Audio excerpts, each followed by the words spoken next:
세례와 족보가 나와 상관이 있다라는 제목으로 하나님 말씀을 전하겠습니다. 어제 EBS 방송에 고생한 아들과 어머니가 갈등하는 프로가 나왔습니다. 아들은 랩을 아주 좋아합니다.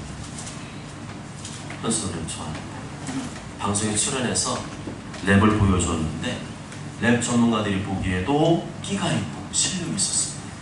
아주 독서를 내뱉는 래퍼 전문가인데 그 고3 학생이 랩을 했더니 독서를 하나도 못 괜찮더라고요. 아, 수준이 실력이다, 끼가 있다, 그렇게 하고 칭찬해 주더라고요. 제가 봐도 잘하는 것 같더라고요. 그런데 엄마는 그런 아들이 탐탁치 않았습니다. 엄마 아빠는 요새 대학 나와봐야 취직하기 힘드니까 대학교 가도 좋고 안 가도 좋다, 네가 알아서 하라고 했습니다. 그랬더니 이 학생이 어떻게 했을까요? 대학교를 가겠대. 자기는 실용음악과를 반드시 가겠다는 거예요. 그런데 이 아들이 실용음악과에 가려면 피아노를 잘 쳐야 되거든요. 그런데 피아노를 별로 좋아하지 않았어요. 그래서 피아노 전문가가 이 아들이 피아노를 치는 거를 몰래 엿들었어요. 그리고서는 그 수준을 평가해 줬는데 이 학생은 초등학생 수준이에요. 이 말을 들은 부모는 민망하기도 하고 창피하기도 하고 화가 나기도 하고 하도 어이가 없어서 아들에게 잔소리를 했습니다. 그랬더니 아들이 하는 말, 엄마, 피아노랑 랩이랑 무슨 상관이 있는 줄 알아? 여러분, 피아노와 랩이 상관이 있습니까? 없습니까? 상관이 있어요. 상관이 없는 것 같지만 상관이 있습니다.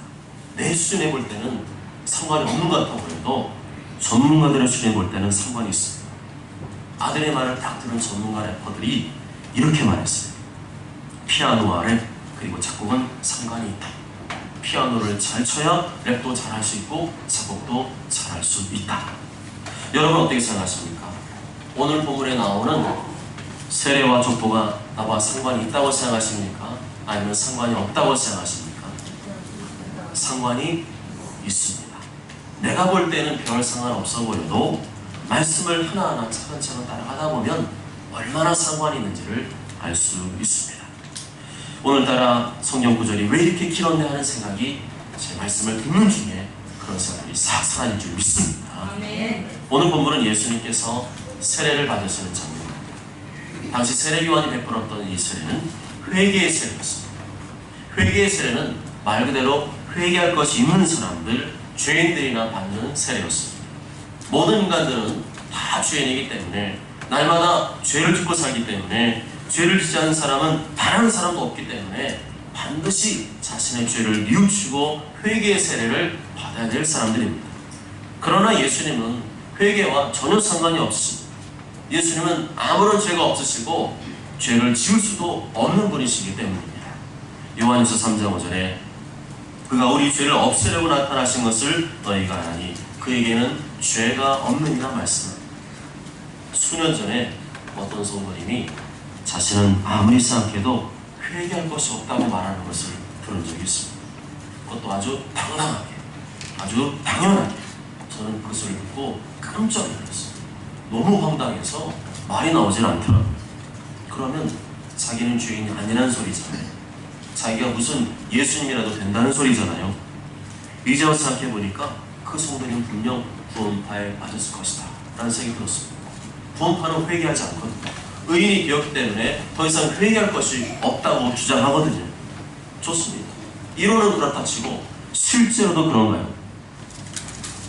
그러면 그 죄가 없는 성도님과 사는 남편은 엄청 행복해야 돼요. 날마다 남편이 이뻐 죽겠다고 뽀뽀를 쪽쪽 해줘야 돼요. 그런데 그 여자 성도님의 삶을 보니까 그렇지가 않은 것 같아요.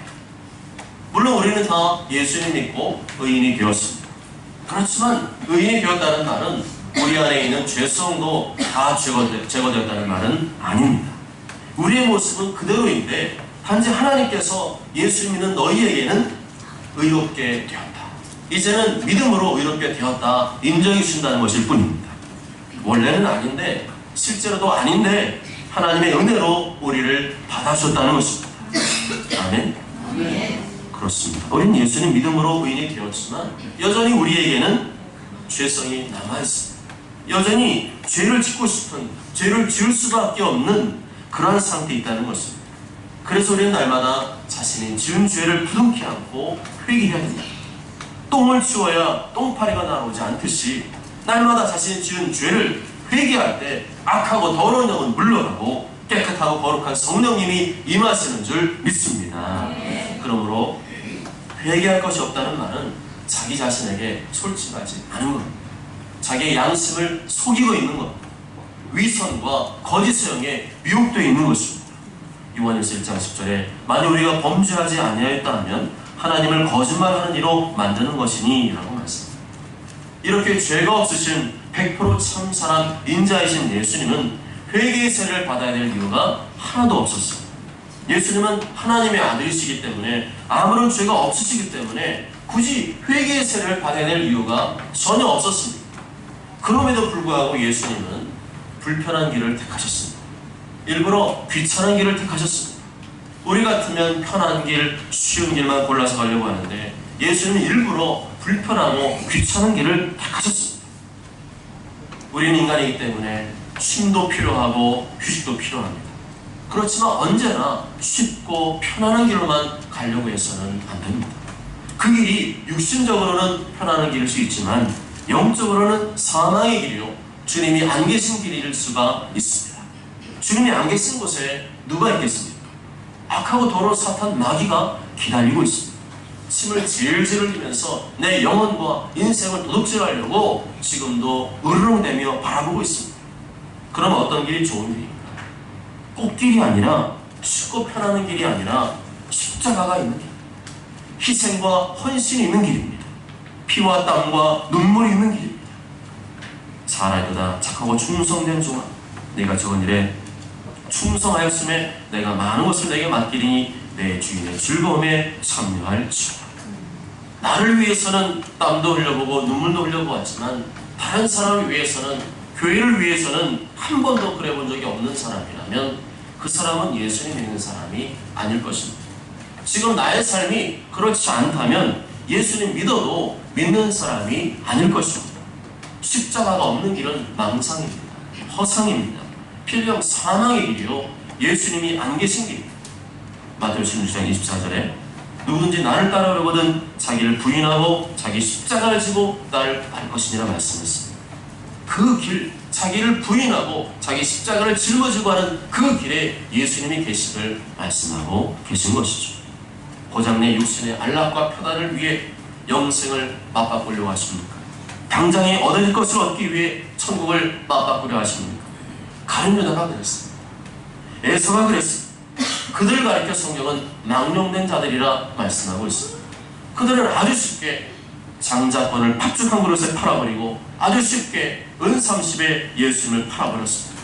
그들은 영생이고 구원이고 뭐고 간에 그냥 자기 눈앞에 보이는 욕심 그대로 살았습니다.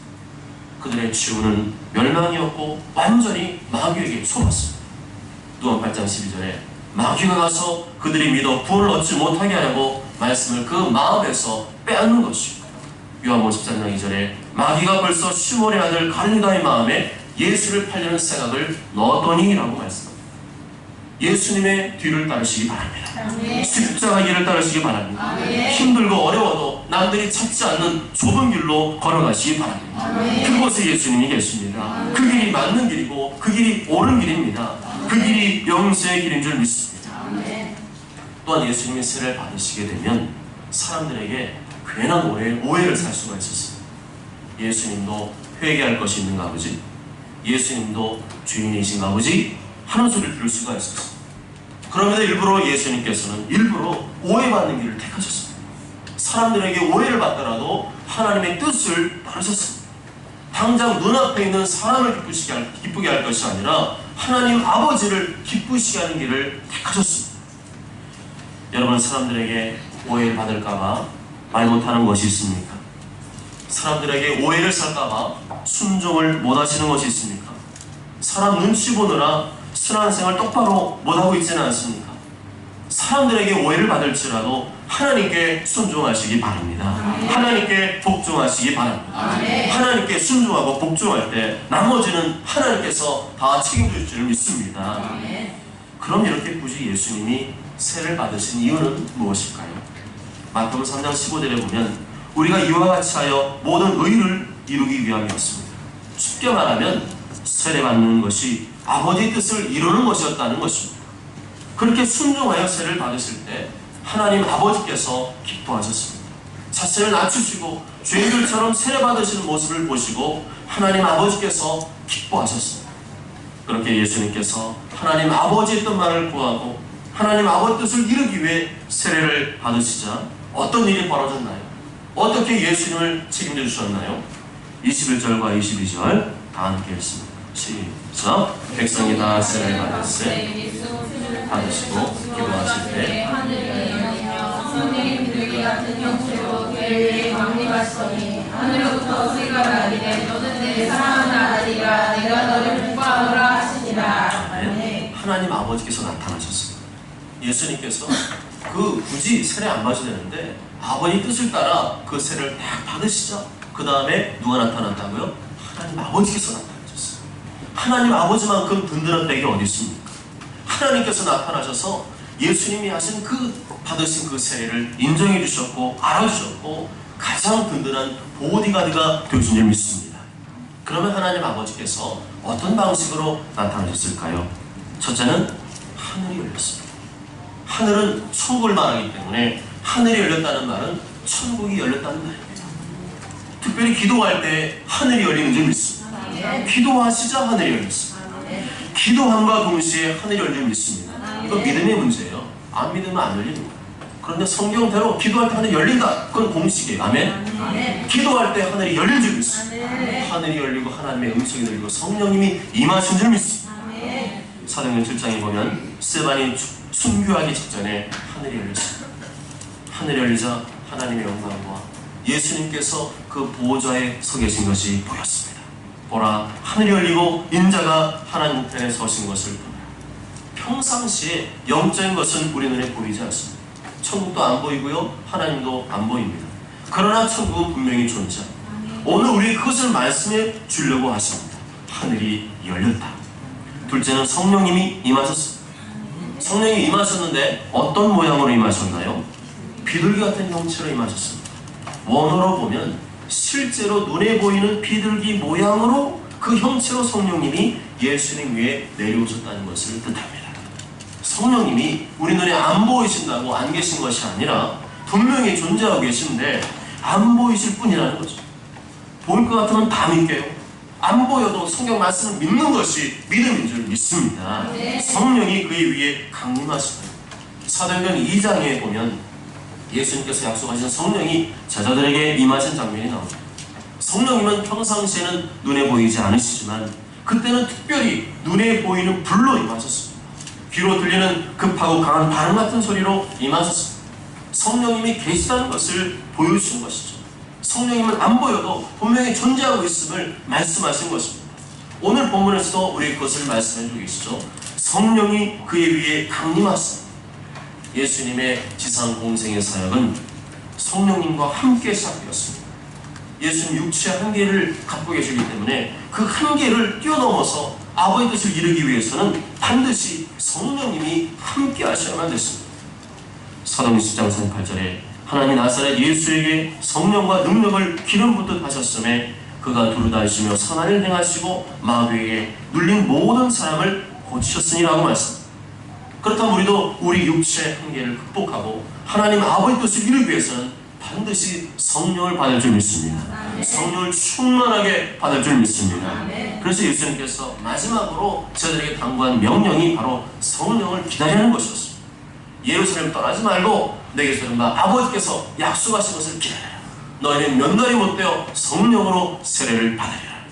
성령 받지 않고는, 성령으로 충만하지 않고는 이 땅에서 하나님의 뜻을 이룰 수가 없다는 것.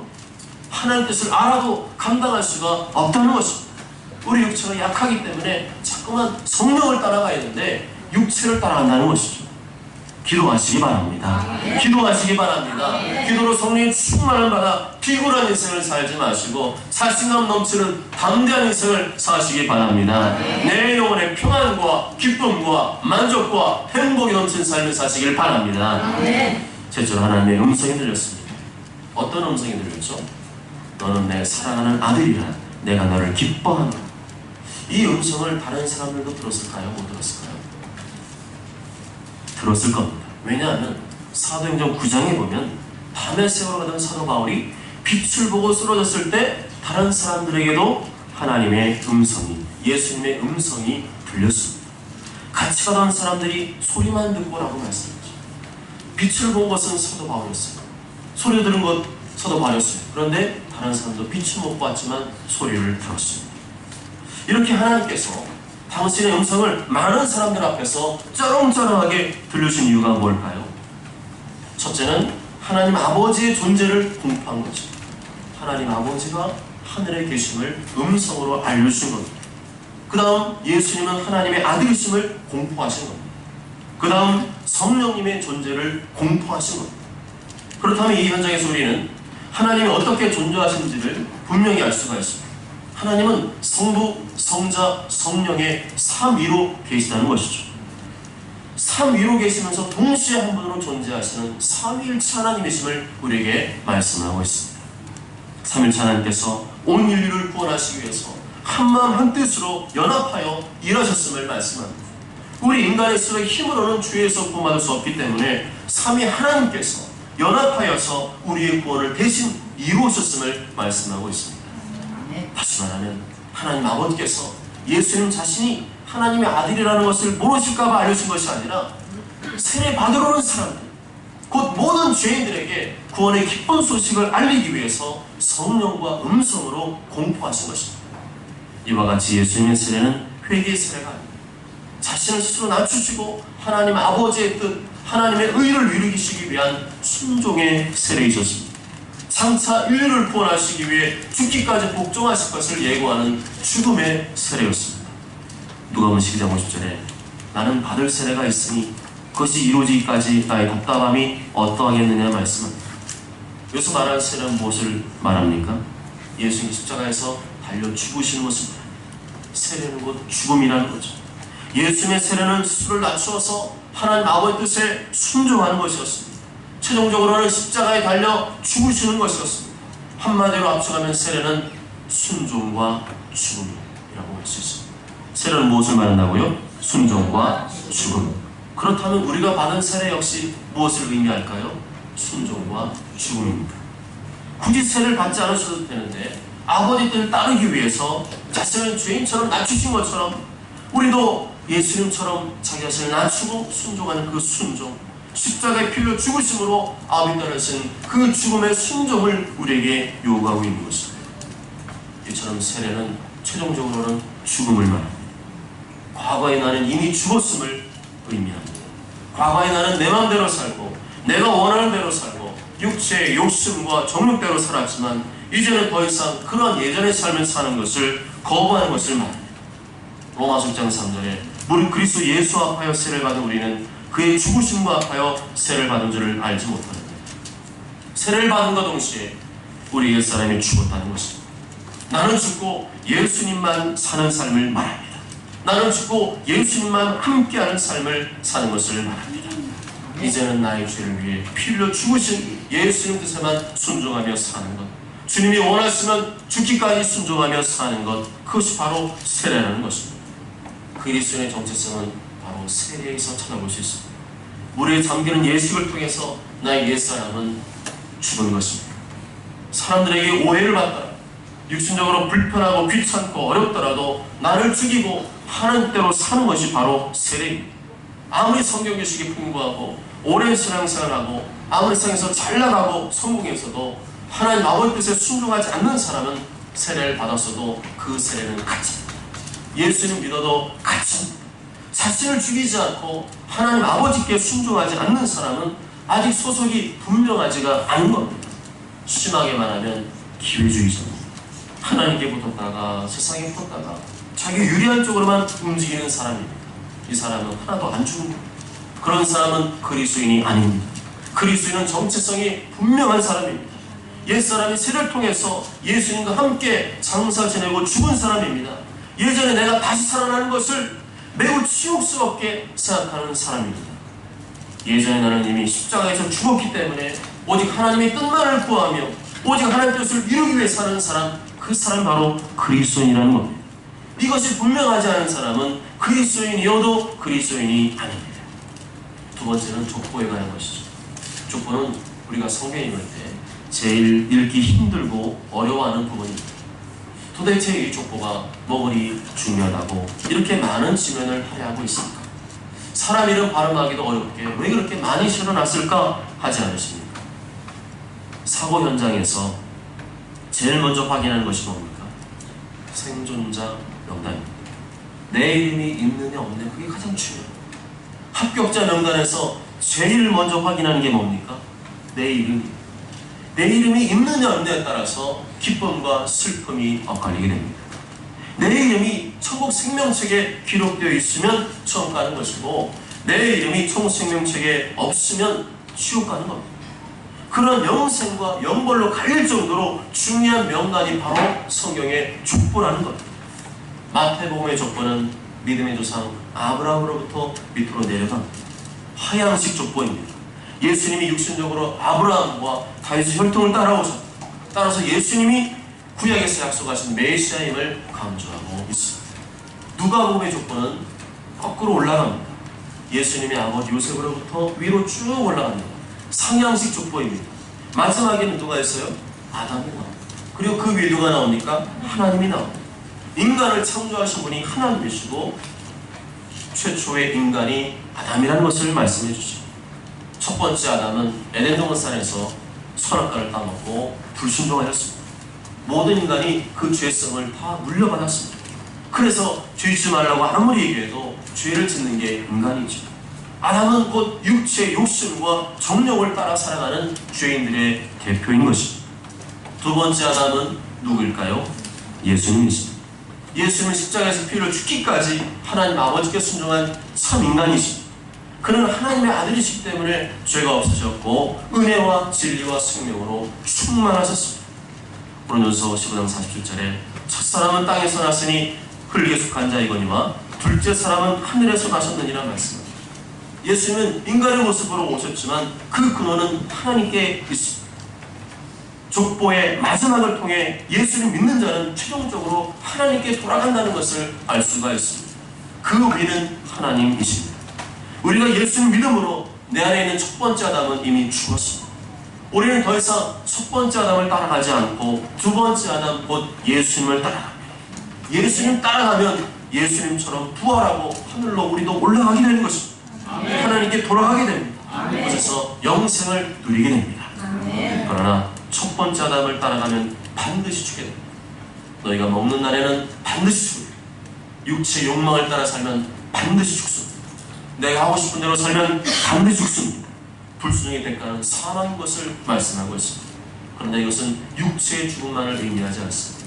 하나님의 자녀가 계속 죄를 짓고 타락하게 되면 끝까지 회개하고 돌이키지 않게 되면 하나님과의 관계가 멀어지고 하나님과의 관계가 끊어지게 됩니다. 하나님과의 관계가 완전히 끊어지면 심판을 피할 수가 없습니다. 본인 스스로 하나님과의 관계를 끊었기 때문에 멸망밖에는 없는 것입니다. 그럼 우리는 두 번째 아담을 따라가야 됩니다. 예수 그리스도를 따라가야 됩니다. 예수 그리스도를 따라가면 길이 보입니다. 진리가 보입니다. 생명이 보입니다. 빛이 보입니다. 천국이 보입니다. 하나님께 돌아가 영원한 천국에서 행복한 삶을 누리게 됩니다. 사랑하는 여러분, 오늘 말씀을 통해 세례와 족보가 나와 상관이 있다고 생각이 되십니까? 없다고 생각이 되십니까? 있다고 생각이 되죠. 생각보다 많은 상관이 있습니다. 세례는 순종과 죽음을 의미합니다. 나 옛사람이 예수님과 함께 십자가에 못 박혀 죽었고 이제는 예수님과 함께 순종의 길을 걸은 것을 말합니다. 나의 뜻과 욕심을 죽이고 오직 아버지의 뜻만을 구하며 사는 순종을 말합니다. 족보는 예수 믿는 내 이름도 천국 생명책에 기록되어 있는 것을 말해줍니다. 예수님은 죄 없으신 두 번째 아담이심을 말해줍니다. 예수 믿는 우리는 다시금 영원한 천국 하나님께로 돌아가게 될 것을 말씀하고 있습니다. 이것을 누리고 경험하기 위해서는 반드시 내 안에 옛사람과 싸워야 됩니다. 육체의 본능과 욕심을 따라가는 나 자신과 싸워야 됩니다. 가족과 이웃과 교회를 위한 순종과 헌신의 대가를 지불해야 됩니다. 그러나 그것을 가능케 하는 것은 내 의지와 결단과 노력이 아니라 성령의 임재인 줄 믿습니다. 성령의 기름 부으심, 성령의 충만함, 그것만이 하나님 뜻을 살 수 있도록 도와주십니다. 성령으로 충만해질 때 나는 사라지고 나는 죽게 됩니다. 나의 욕심과 정욕이 성령님의 지배와 통제를 받게 됩니다. 오직 아버지의 뜻만을 구하며 살게 됩니다. 멋진 성령님과 예수님 믿음으로 내 마음의 모심으로 족보처럼 내 이름이 하늘 나라 생명체에 기록된 것으로 기뻐하시고 이것을 경험하며 누리도록 나는 죽고 예수님만 사는 순종과 자기 죽음의 삶을 사시길 주님의 이름으로 축복합니다. 아멘.